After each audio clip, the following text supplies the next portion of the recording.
Assalamualaikum warahmatullahi wabarakatuh.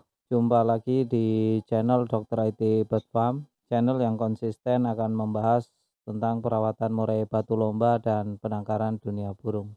Tema kali ini teman-teman, jangan melakukan hal ini atau murai batu kita akan rusak. Jadi nanti kita akan membahas mengenai hal-hal yang akan merusak murai batu kita ya, murai batu yang orientasinya lomba atau kontes ya. Sebelum masuk ke tema, kita masuk ke intro terlebih dahulu. Check it out.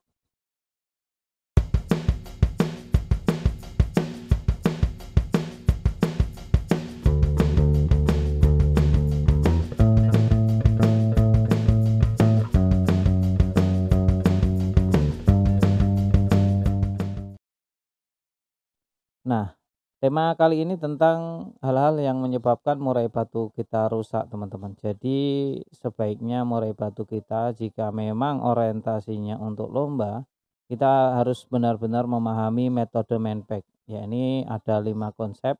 Yang pertama ada mental, yakni dia terahan, karakter mentalnya bagus, ya. Yang kedua ada nutrisi, yang ketiga ada perawatan, yang keempat ada ego dan ambisi, yang kelima kita bisa mengenal karakter dari burung murai batu kita untuk kontes itu sendiri. Karena kalau kita tidak mengenal metode manpack, ya kita akan kewalahan. Dalam artian ini adalah peta untuk merawat murai batu biar kita bisa selalu berprestasi. Nah, apa sih yang dampak paling serius atau yang menyebabkan murai batu kita rusak pada umumnya yang sering terjadi, yakni kita mengabaikan metode manpack yang keempat tentang ego dan emosi ya, emosi dan ego dari pemiliknya. Nah, kita tidak bisa mengatur ritme melombakan burung murai batu. Kita yang penting burung murai batunya moncer, bagus, ya kita gas terus setiap minggu. Nah, ini biasanya biang keladinya dari sini. Justru karena burung murai batu itu bagus, malah akan cenderung cepat rusak, teman-teman. Nah, kalau murai batu kita rusak, yang repot kita sendiri karena kita tidak bisa nanti memiliki murai batu yang bagus lagi. Untuk memiliki murai batu yang bagus itu tidaklah mudah ya, tidak mudah, tidak gampang ya. Terkadang kita sudah kehilangan murai batu ya yang bagus dan kita ingin mendapatkan yang sama itu susah sekali, tidak gampang. Nah, terkadang kita mengorbankan banyak uang pun itu tidak kembali ya. Tidak akan memiliki lagi yang namanya murai batu yang bagus tadi. Nah, itu kita sering ya, kadang murai batu kita sudah kita jual ya, kita buat beli lagi itu belum bisa kebeli dengan murai batu yang sama. Nah, itu satu. Yang kedua, murai batu teman-teman juga harus jangan dipancing-pancing ya. Jangan dipancing-pancing ya, murai batunya jangan dipancing-pancing di rumah. Bisa dengan MP3 itu jangan, apalagi di ini apa sih namanya? Jangan sampai murai batu teman-teman digoda-goda ya atau di-track ya atau digantung tapi diperlihatkan dengan murai batu lain, burung masteran lain itu jangan ya, itu tidak direkomendasikan. Silakan teman-teman nanti ini aja rawat sebaik mungkin. Jika ingin jemur, jemur saja ya. Kalau sudah penjemuran maka disimpan. Nah, disimpan seperti biasa di kerodong yang dikerodong. Kalau di rumah burung murai batunya sendirian ya nggak apa-apa diablak ya. Karena ada beberapa murai batu yang memang malah bagus diablak ya. Tidak semua harus pakem dalam merawat burung murai batu itu tidak pakem karena sangat-sangat dinamis. Setiap murai itu berbeda ya, satu dengan yang lain memiliki karakter yang berbeda, memiliki ya pola rawatan yang tidak sama. Oleh karena itu ya kita harus mengenal karakternya tadi, makanya kita harus paham metode manpack yang kelima. Di konsep metode manpack kita yang kelima. Nah, 5 ini penting sekali tentang mengenal karakter dari burung murai batu kita sendiri agar kita bisa memberikan yang terbaik untuk murai batu kita. Tahu keinginan burung murai batu kita hingga akhirnya burung murai batu kita bisa moncer atau bisa koncer di setiap sesinya. Terus apalagi durasi lomba yang terlalu over, teman-teman ya. Jangan sesekali melombakan burung murai batu tanpa aturan, ini sangat-sangat fatal sekali, nanti bisa berdampak setelah murai batunya, dewasa atau ganti bulu ya, biasanya itu akan trouble, akan nakal, ngejar lawan, turun, dan sebagainya ya, bahkan kecabul yang, berdampak sangat-sangat beresiko sekali.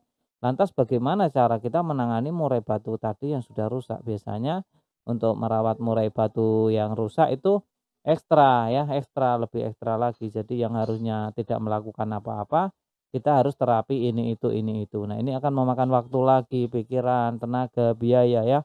Jadi mending, kita melombakan burung murai batu itu idealnya ya sebulan sekali ya.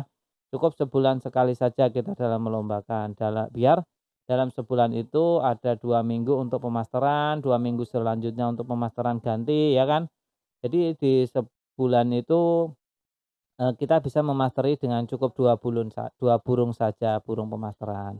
Nggak usah banyak-banyak, yang penting kan nanti, burungnya mampu mengeluarkan materi nih, membuang-buang materi saat di lomba. Itu jauh lebih penting teman-teman ya, daripada banyak masteran tapi tidak ada yang dikeluarkan, karena bingung burungnya ya, mau ngambil masteran yang mana gitu. Tapi kalau, sedikit burung saja tapi terus-terus diulang-ulang, nanti masuk ke memorinya, hingga murai batunya akan cerdas dan bisa neken lawan saat di lomba.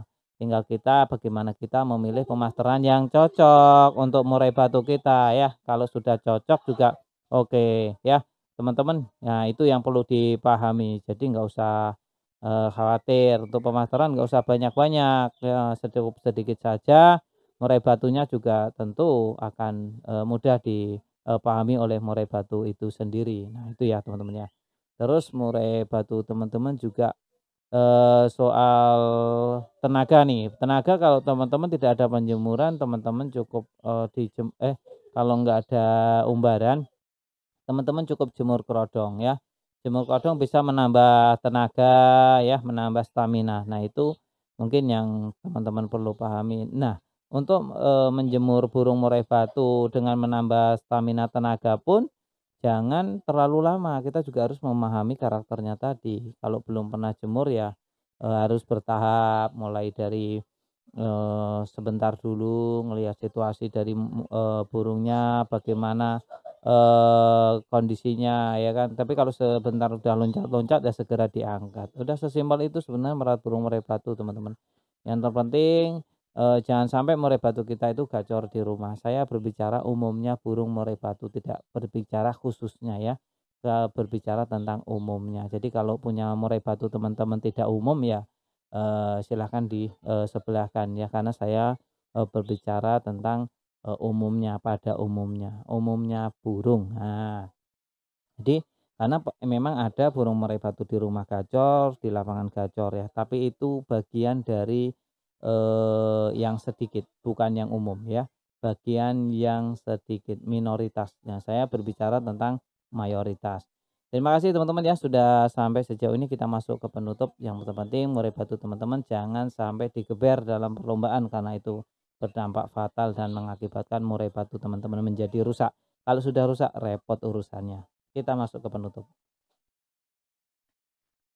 Perlu dicatat teman-teman sebelum kita mengakhiri video ini, bahwa video ini sebenarnya ditujukan untuk mereka agar lebih waspada untuk menjaga murai batunya. Tapi kembali lagi ke teman-teman semuanya, mau dijalankan silakan, enggak juga enggak apa-apa. Yang jelas saya cuma berpesan murai batunya dijaga baik-baik, jangan sampai rusak ya. Dan perlu dicatat juga, setiap murai memang memiliki karakter yang berbeda-beda. Jadi setiap perawatan tidak perlu diperdebatkan antara satu dengan yang lainnya. Kalau cocok dijalankan, nggak cocok ditinggalkan. Jangan cuma sekedar membaca judul saja ya. Pahami isinya, tonton dari awal sampai detik ini. Bagi teman-teman yang menonton sampai detik akhir ini, saya kira tidak akan ada perdebatan lagi di kolom komentar. Salam sehat.